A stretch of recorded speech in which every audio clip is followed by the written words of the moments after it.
Jesús perdona siempre. Cuando Jesús se relaciona con el hombre, especialmente con los necesitados y pecadores, siente una profunda misericordia. Aldo Moro era amigo de Pablo cuando las Brigadas Rojas secuestraron a Aldo. Pablo se ofreció como rehén para que liberasen a su amigo, pero Aldo fue asesinado. Las 4 hijas de Aldo fueron a la cárcel en las navidades siguientes, a llevar unos regalos y perdonar a los asesinos de su padre. Ante la pregunta de los periodistas qué es lo que hacían con este gesto, una de ellas respondió: lo hemos aprendido de Jesús. Jesús dio la vida por todos, inclusive por sus enemigos. En él tenían cabida todos los seres humanos, en especial los más despreciados. Él no vino a llamar a los justos, sino a los pecadores, y no pedía sacrificios, sino misericordia. Jesús practicaba y enseñaba a otros a practicar la lección más difícil, pasar haciendo el bien y perdonar, y a Pedro le manda que perdone siempre. La reconciliación perfecta la hizo Jesús.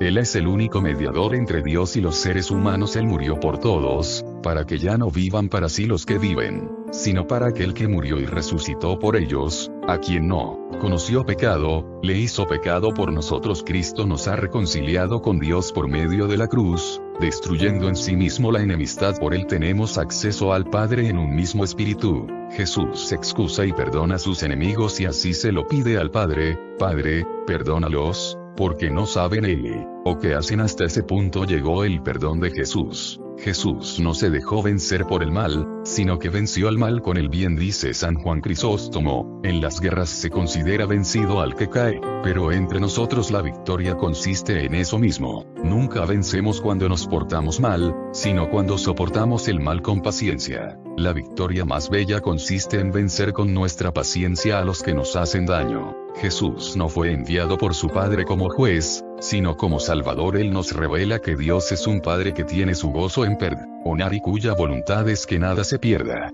Jesús no solo anuncia este perdón, sino que además lo ejerce y testimonia con sus obras, que dispone de este poder reservado a Dios. Jesús nos manda a amar a los enemigos, hacer el bien a los que nos odian, bendecir a los que nos maldicen. Al perdonar ponemos la medida del perdón, pues con la medida que midamos se nos medirá. Jesús tenía entrañas de misericordia, y sus seguidores, al mismo tiempo que se sienten atraídos por él, tienen que comprender que la misericordia es la única realidad que puede resumir e iluminar decisivamente todos los demás aspectos del mensaje cristiano. Cuando Jesús se relaciona con el ser humano, especialmente con los necesitados y pecadores, siente profundamente la misericordia. Los evangelios nos hablan de distintos momentos en que se le conmovieron las entrañas, como ante el féretro del joven muerto en Naín o ante los ciegos de Jericó. La misma expresión es utilizada por él en el relato de la parábola del buen samaritano y del hijo pródigo. Jesús sentía compasión cuando veía a las multitudes vejadas y abatidas, como ovejas sin pastor, cuando veía a los ciegos, a los paralíticos y a los sordomudos que de todas partes acudían a él,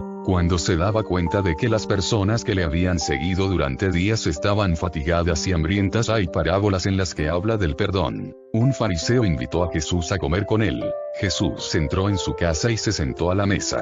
Una mujer, que era pecadora en la ciudad, cuando supo que estaba a la mesa en casa del fariseo, llevó un vaso de alabastro lleno de perfume y comenzó a bañarlos con lágrimas y a limpiarlos con sus cabellos. Le cubrió de besos los pies y se los ungió con el perfume. Como esta mujer amó mucho, se le perdonaron todos sus pecados. La parábola del deudor inexorable inculca con fuerza esta verdad en la que insiste Cristo y que nos impide olvidar, haciéndonosla repetir cada día en el Padre Nuestro. Jesús presenta la misericordia fraterna como una buena disposición previa al perdón de Dios. Es necesario perdonar para que también vuestro Padre Celestial os perdone vuestras culpas. El perdón fraterno aparece aquí como condición esencial previa para obtener el perdón de Dios. Lucas va mucho más lejos. Parece dar por supuesto que cuando pedimos perdón al Señor hemos perdonado previamente a todos. Así decimos al Padre que perdone nuestros pecados, porque también nosotros perdonamos a todo el que nos ofende. Realmente somos nosotros los que al perdonar ponemos la medida del